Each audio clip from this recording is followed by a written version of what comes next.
പർവ്വതങ്ങൾ ഛിന്ന ഭിന്നമാകും. ചെക്കന്മാര് ശ്വാസം വിടാതെ അങ്ങനെ നിന്നു.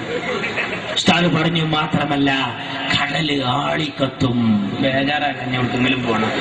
ഇതൊക്കെ കേട്ടപ്പോ ശാന്തമായ സൂചി വീണാ കേൾക്കുന്ന നിശബ്ദതയുള്ള ആ സദസ്സിൽ ഉസ്താദ് പറഞ്ഞു പത്രേ, അന്ന് അല്ലല്ലാത്ത ഒന്നും ഉണ്ടാവില്ല, അന്ന് അല്ലല്ലാത്ത ഒന്നും ഉണ്ടാവില്ല.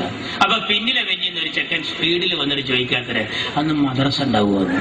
ഓന്റെ ബേജാർ എന്താണെന്നറിയാം, സദർ ഉസ്താദ് മരിച്ചിട്ടാണെന്ന് മദ്രസയിൽ പോയതിന്റെ കാത്തിപ്പ് എന്ന പോലെ ഈ പള്ളി പൊളിക്കുന്നു, JCB വന്ന് മഞ്ചേരി പള്ളിയുടെ മിനാരം പൊളിക്കുന്നു, മദ്രസ അവതാളത്തിലാകുന്നു.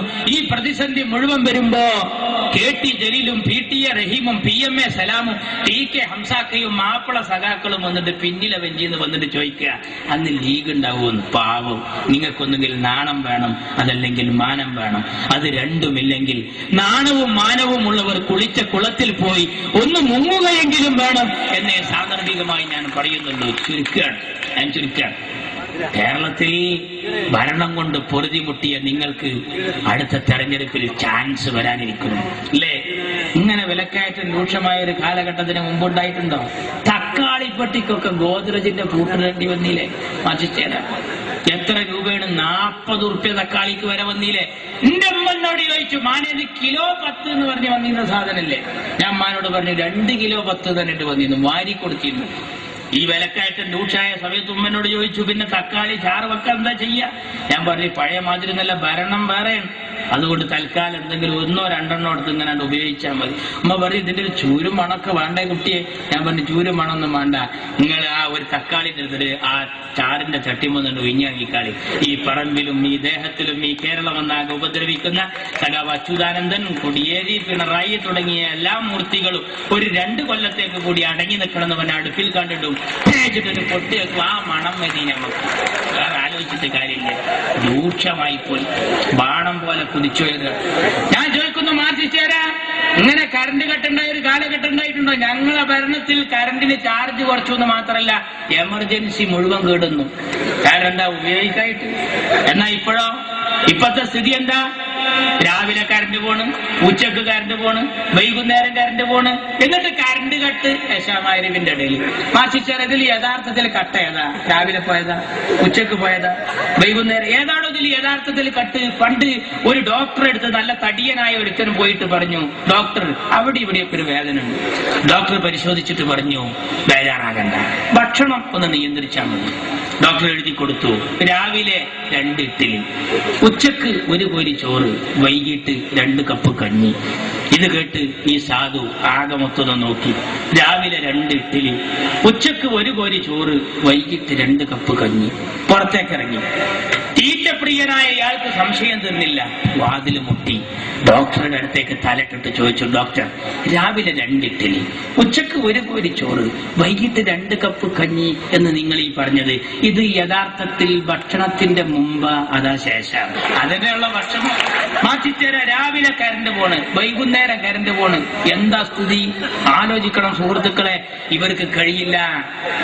മാറ്റിക്കാർ റോഡൊന്ന് നന്നാക്കിക്കൂടെ? എന്റെ മുനീർ സാഹിബ് ആ റോഡ് നന്നാക്കിയപ്പോഴാണ് ഒരു വിദേശി വന്നിട്ട് ചോദിച്ചത്, ആരാണ് ഇവിടുത്തെ പൊതുമരാമത്ത് മന്ത്രി? ആ റൂമിൽ അതാ അനക്സിന്റെ വാതിൽ മുട്ടി. സൂര്യപ്രഭ പോലെ അത്തോളിയിലെ മുത്ത് CH-ന്റെ പുന്നാരമോൻ മുനീറിന് കടന്നു വന്നു.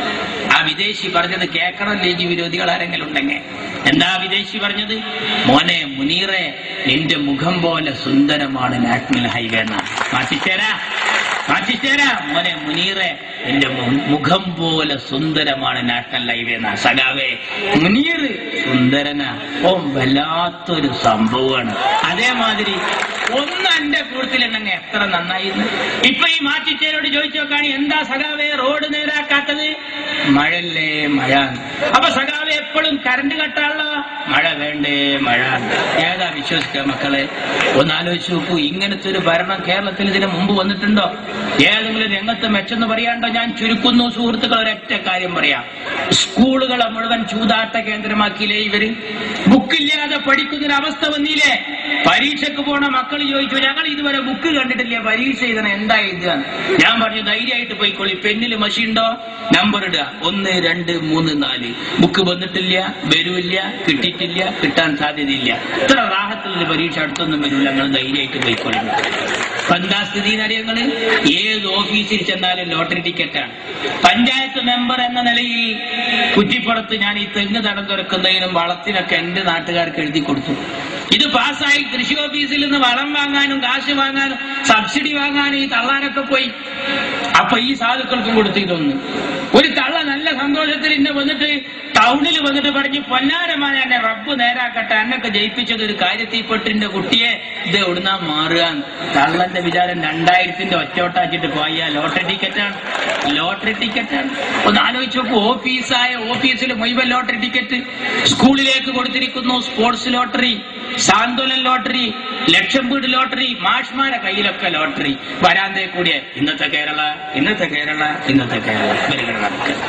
ഇങ്ങനെ എല്ലാ ലോട്ടറി നഷ്ടത്തിലായപ്പോ സ്കൂളിലേക്ക് കൊടുക്കുക. അങ്ങനെ നഷ്ടം വന്ന ഖാദി ബോർഡ് നഷ്ടത്തിലാന്ന് അറിഞ്ഞപ്പോഴാ മന്ത്രി ഓർഡർ ഇട്ടു. അച്യുതാനന്ദൻ ഉടനെ അതിന് ശരിയിട്ടു. എന്തായിരുന്നു ഓർഡർ? പഞ്ചായത്തിലേക്ക് വന്നു. രക്ഷിതാക്കളെ എതിർപ്പുകൊണ്ടപ്പോ വരാത്തത്. എന്തായിരുന്നു അത്? ഖാദി ബോർഡ് നഷ്ടത്തിലാന്ന് പറഞ്ഞപ്പോ 2 ദിവസം ഖദർ വസ്ത്രം യൂണിഫോമായി സ്കൂളിൽ ധരിക്കണം. നോക്കാൻ നിങ്ങൾ നഷ്ടം വന്നതൊക്കെ സ്കൂളിലേക്ക് കൊടുക്കുക. ഇങ്ങനെ പോയാൽ ആ ദിനേശ് പീഡി നഷ്ടത്തിലായ എന്താകും സ്ഥിതി? ഹെഡ്മാഷ് പോയി 2 ബണ്ടല് വീടി വാങ്ങിക്കൊണ്ടിരുന്നു, സ്കൂളിലാണ്ട് കൊടുക്കും. അങ്ങനെ നമ്മളൊക്കെ സ്കൂളിന്റെ അടുത്ത് പോയി നോക്കിയാൽ കാണാം 7 ബിന്നും 8 സിന്നും 9 F എന്നൊക്കെ ഒരു പുക ഇങ്ങനെ കൊണ്ട്. എന്താ സംഭവം എന്ന് ചോദിച്ചാൽ, ഈ പീരീഡ് ദിനേശ് പീഡിയ മക്കളെ കുടി പോയിട്ട് 5 വക്തിലും തോരുന്നോളി. Beverage corporation നഷ്ടത്തിലാകാതിരിക്കട്ടെ. അതും കൂടി നഷ്ടത്തിലായ നമ്മളെ മക്കളൊക്കെ കാട്രായി അടിച്ച് വരുന്ന വരവൊന്ന് ആലോചിച്ചോക്കാൻ. ഒരു ഭരണം എന്തിനു പറ്റും? പാടത്തും പറമ്പിലും പാടുപെട്ട് പണിയെടുക്കുന്ന പട്ടിണിപ്പാവങ്ങളെ പല തവണ പലതും പറഞ്ഞ് പറ്റിച്ച പാരമ്പര്യമുള്ള പാർട്ടിയായ ഈ കമ്മ്യൂണിസ്റ്റ് പാർട്ടിയെ ഒരു പാഠം പഠിപ്പിക്കാൻ പാണക്കാട്ട തങ്ങളും പാണ്ടിക്കടവത്ത് കുഞ്ഞാലിക്കുട്ടിയും നയിക്കുന്ന ഈ പടയണിക്കൊപ്പം നിൽക്കുക. അള്ളാഹു അനുഗ്രഹിക്കട്ടെ. അസ്സലാമു അലൈക്കും. ജയ് മുസ്ലിം.